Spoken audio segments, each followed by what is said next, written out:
Hello friends, आजच्या व्हिडिओमध्ये सर्वांचं स्वागत आहे. आजच्या व्हिडिओमध्ये आपण बघणार आहोत इयत्ता 5वी शिष्यवृत्ती परीक्षेसाठी गणिताचा जो अभ्यासक्रम आहे त्याबद्दल आपण थोडं डिस्कशन आजच्या व्हिडिओमध्ये करतोय. तत्पूर्वी तुम्ही जर या चॅनलला नवीन असाल तर नक्की माझा चॅनल सबस्क्राईब करा. त्याचबरोबर बेल आयकॉन प्रेस करा जेणेकरून तुम्हाला नवनवीन नोटिफिकेशन मिळत जाईल. चला तर मग सुरुवात करतोय आपण आजच्या व्हिडिओला. बघा आता, स्कॉलरशिप परीक्षेसाठी गणित हा विषय खूप महत्वाचा आहे आणि गणितामध्ये जर पैकीच्या पैकी मार्क घ्यायचे असतील तर त्यासाठी तुम्हाला गणिताचा अभ्यासक्रम माहीत असणं आवश्यक आहे. तर आजच्या व्हिडिओमध्ये आपण त्याचवरती चर्चा करणार आहोत. एकंदरीत गणित विषयामध्ये 9 घटक आहेत. 9 घटकांवरती तुम्हाला 100 गुणांचे 50 प्रश्न विचारले जाणार आहेत. मग ते कोणते घटक आहेत, या घटकांची जर तुम्हाला माहिती असेल तर तुम्हाला अभ्यास करायला सोपं जाईल आणि त्याचबरोबर मार्क पण जास्तीत जास्त पडण्याची शक्यता असेल. बघा, आपण सुरुवात करतोय आजच्या घटक 1 ला संख्याज्ञान, की जो गणिताच्या अभ्यासक्रमामधला अगदी महत्वाचा घटक आहे, तो आहे संख्याज्ञान. बघा आता, संख्याज्ञान यामध्ये 7 उपघटक आहे. पहिला उपघटक आहे आंतरराष्ट्रीय व रोमन संख्याचिन्हे. आंतरराष्ट्रीय म्हणजे इंग्लिशमध्ये आपण जे नंबर लिहितो ते नंबर्स, आणि रोमनमध्ये तुम्हाला माहिती कॅपिटल अक्षर आय असेल, व्ही असेल, एक्स असेल, एल, सी, डी. या अक्षरांचा अर्थ काय होतो तर त्या बेसिक गोष्टी आहेत त्यावरती तुम्हाला परीक्षेमध्ये प्रश्न विचारले जातात. दुसरा उपघटक येतो तो आहे 10 अंकापर्यंतच्या संख्यांचे वाचन आणि लेखन. म्हणजे तुम्हाला वाचन आणि लेखन करता आलं पाहिजे 10 अंकी संख्यांचं. त्याचबरोबर अंकांची स्थानिक किंमत काय, दर्शनी किंमत काय, विस्तारित रूप काय असतं, याही बद्दल प्रश्न विचारले जातात. पुढे उपघटक अजून एक येतो, मोठ्यात मोठी लहानात लहान संख्या तयार करणे. समजा मी तुम्हाला उदाहरण दिलं 1, 2, 3, 4 या संख्यांपासून मोठी संख्या करा, तर त्याचं उत्तर येईल काय, 4321. आणि लहानात लहान केलं तर तुम्ही काय लिहिणार आहे, 1, 2, 3, 4 म्हणजेच काय येणार आहे, 1234. बरोबर आहे. तर अशा प्रकारचे प्रश्न देखील विचारले जाऊ शकतात. त्यानंतर संख्यांचा चढता किंवा उतरता क्रम यावरही आधारित काही प्रश्न असतात. त्याची तयारी तुम्ही करून घेतली पाहिजे. त्याचबरोबर 1 ते 100 संख्यांवर आधारित प्रश्न. जसे की आता 1 ते 10 ची बेरीज किती असेल, मूळ संख्या किती आहेत, यावरती देखील प्रश्न विचारले जाऊ शकतात. त्यानंतर शेवटचा उपघटक येतो, तो म्हणजे सम, विषम, मूळ संख्या, जोडमूळ संख्या, सहमूळ संख्या, संयुक्त, त्रिकोणी, चौरस संख्या. यामध्ये देखील जे काही महत्त्वाचे घटक आहेत, त्यावरती देखील परीक्षेमध्ये प्रश्न 100% विचारतात. याचा भारांश जो आहे तो 12% आहे. याचा अर्थ या उपघटकांवरती 12 गुणांचे प्रश्न असतील आणि एकूण प्रश्न किती विचारले जातील तर साधारण 6 प्रश्न तुम्हाला या उपघटकांवर आधारित म्हणजे संख्याज्ञान या घटकावरती 6 प्रश्न विचारतात, ज्याचे 12 गुण आहेत. ठीक आहे. तर इथे आपला पहिला घटक संपलेला आहे, संख्याज्ञान. आता आपण थोडं दुसऱ्या घटकामध्ये येतोय. दुसरा घटक जो तुमचा आहे तो कशावर आधारित आहे तर दुसरा घटक आहे संख्यावरील क्रिया. आता संख्यावरील क्रिया कोणत्या कोणत्या असतात तर आपल्या सगळ्यांनाच माहिती, बेरीज, वजाबाकी, गुणाकार, भागाकार. बरोबर आहे. मग 7 अंकी संख्यांची तुम्हाला बेरीज करता आली पाहिजे, त्याचबरोबर वजाबाकी करता आली पाहिजे, 5 अंकी संख्यांचा गुणाकार आला पाहिजे, भागाकार आला पाहिजे, त्याचबरोबर पदावली म्हणजे काय, पदावलीची किंमत काढता आली पाहिजे, विभाजक म्हणजे काय, विभाज्य म्हणजे काय, 1 ते 10च्या कसोट्या ज्या असतात विभाज्यतेच्या, या सगळ्यांची जर तुम्हाला माहिती असेल, याची प्रॅक्टिस असेल, तर यावर आधारित 20 गुण तुम्ही आरामात घेऊ शकता. कारण या संख्यावरील क्रिया या घटकावरती एकूण 10 प्रश्न परीक्षेमध्ये विचारले जातात. ठीक आहे. तर इथे आपला दुसरा घटक झाला संख्यांवरील क्रिया. आता आपण तिसऱ्या घटकामध्ये जातोय. तिसरा घटक जो आहे, तो आहे तुमचा अपूर्णांकांवरती आधारित. बघा आता, तिसरा घटक जो आहे तो काय आहे, तर अपूर्णांकांवरती आधारित आहे. मग तिसऱ्या घटकामध्ये कुठले-कुठले प्रश्न विचारले जाऊ शकतील, त्याची थोडक्यात आपण काय करूयात, माहिती घेऊयात. आता अपूर्णांक जो घटक आहे, तर तिथे बघा, पहिला प्रश्न येऊ शकतो व्यवहारी अपूर्णांकामध्ये. मग समच्छेद अपूर्णांक असतील, भिन्नच्छेद अपूर्णांक असतील, यांचा लहान मोठेपणा काय? म्हणजे समजा मी एक उदाहरण घेते, 5/2 आणि 2/5. यापैकी लहान संख्या कोणती, मोठी संख्या कोणती, यांचा गुणाकार काय, बेरीज काय, भागाकार काय, या गोष्टी तुम्हाला माहिती असल्या पाहिजेत. त्याचबरोबर अंशाधिक, छेदाधिक रूप काय असतं, सममूल्य अपूर्णांकाची किंमत किती असते, दशांश अपूर्णांकांचं वाचन, लेखन कसं केलं जातं, त्यांची स्थानिक किंमत किंवा त्याचे दशांश अपूर्णांकामध्ये उपयोग काय आहेत, या सगळ्या गोष्टींची तुम्हाला माहिती असली पाहिजे, याची प्रॅक्टिस केली पाहिजे आणि यामध्ये बेरीज वजाबाकीचे देखील प्रश्न विचारले जातात. ठीक आहे. तर अशा प्रकारे हा जो तुमचा घटक आहे 3 नंबरचा अपूर्णांक, अपूर्णांकांमध्ये अशा प्रकारचे प्रश्न विचारले जातात. बेरीज करा, वजाबाकी करा, दशांश अपूर्णांकाचे रूप काय, वाचन काय, लेखन काय. तर ह्या प्रश्नांची व्यवस्थित तयारी जर तुम्ही केली, तर यावरती जे काही 14 गुण आहेत, या घटकावरती 14 गुण आहेत आणि मग जर तुम्ही याची नीट तयारी केली असेल, तर तुम्हाला 7 प्रश्नांची उत्तरं नक्कीच व्यवस्थित लिहिता येतील. हं.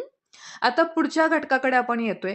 पुढचा घटक आहे तो म्हणजे मापन आणि महत्त्व मापन. आता मापन म्हणजे काय? तर बघा litre, millilitre, centimetre, metre, kilometre, त्याच्यानंतर किलोग्रॅम हे जे काही वस्तुमान मोजण्यासाठी किंवा लांबी मोजण्यासाठी किंवा द्रव पदार्थ मोजण्यासाठीचे जे काही एकक आहेत, त्यांचं कन्व्हर्जन तुम्हाला करता आलं पाहिजे. कारण त्याच्यावरती शाब्दिक उदाहरणे, मग ती बेरीज असतील, वजाबाकी असेल, ह्या रूपामध्ये विचारले जातात.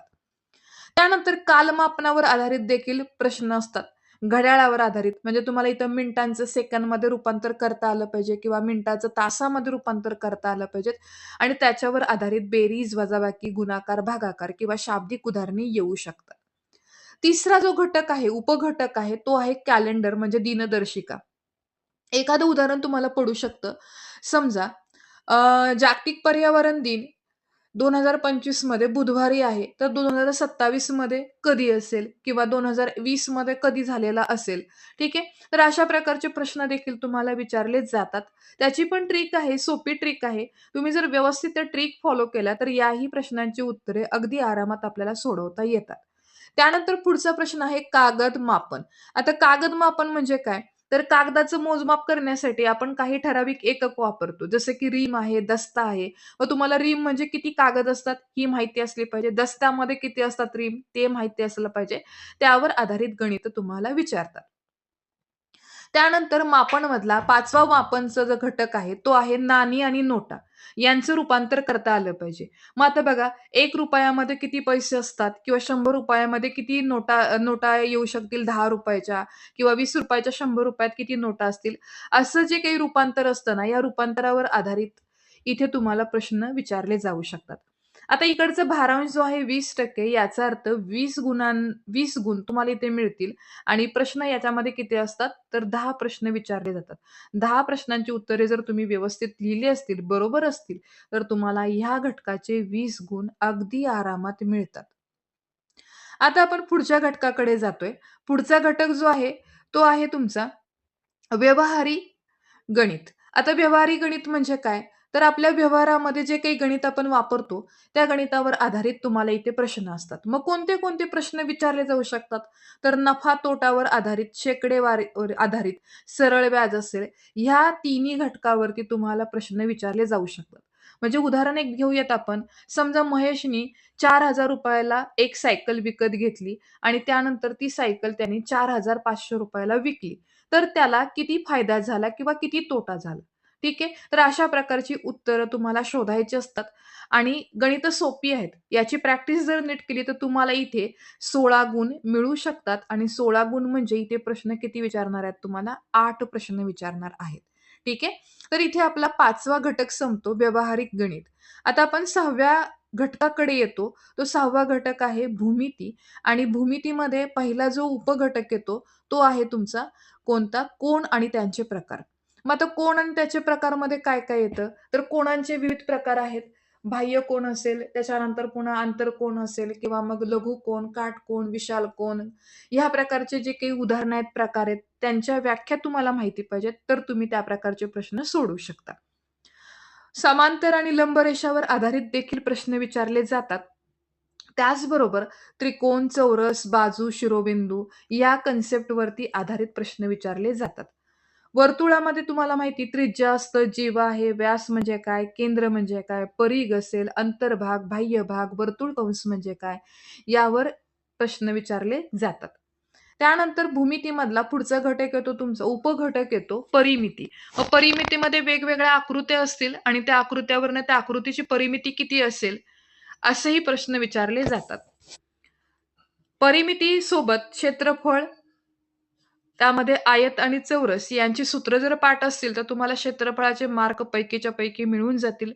त्यानंतर त्रिमिती वस्तू घडणी. त्रिमिती म्हणजे काय? 3 डायमेन्शनल स्ट्रक्चर म्हणजे 3 डायमेन्शनलमध्ये ज्या काही वस्तू आहेत ना, तर त्या वस्तूंचं तुम्हाला ती मांडणी, घडणी कशी असते याबद्दल देखील प्रश्न विचारले जातात. आता ह्यानंतर पुढचा भाग जो येतो, तो म्हणजे आहे आकृतिबंध. आकृतीवरनं तुम्हाला प्रश्न काही विचारले जातील, आकृतीवर आधारित प्रश्न असतील, तर ते प्रश्न व्यवस्थित आकृती बघून देखील तुम्ही सोडवू शकता. इष्टिका, चिती व घन यावर आधारित देखील प्रश्न आहेत. इष्टिका, चिती म्हणजे काय? विटेसारखा जो आकार आहे, त्या आकाराला आपण काय म्हणतो? इष्टिका, चिती आकार. ठीक आहे. मग यावरती आधारित देखील तुम्हाला काही प्रश्न विचारतील किंवा जो घन असतो, घन म्हणजे काय? आपण सापशिडीमध्ये जो डायस घेतो खेळण्यासाठी, या आकारामधला जो घन असतो, यावर देखील आधारित तुम्हाला काही प्रश्न विचारतात आणि ह्याचा एकूण भारांश किती आहे? तर 14% याचा अर्थ तुम्ही जर याचा नीट अभ्यास केला, तर तुम्हाला 14 गुण मिळतील आणि 14 गुण कधी मिळतील? जर तुमच्या 7ही प्रश्नांची उत्तरे बरोबर आली तर. आता त्यानंतर शेवटचा घटक जो राहतो, तो आहे चित्रालेख. आता चित्रालेख म्हणजे काय?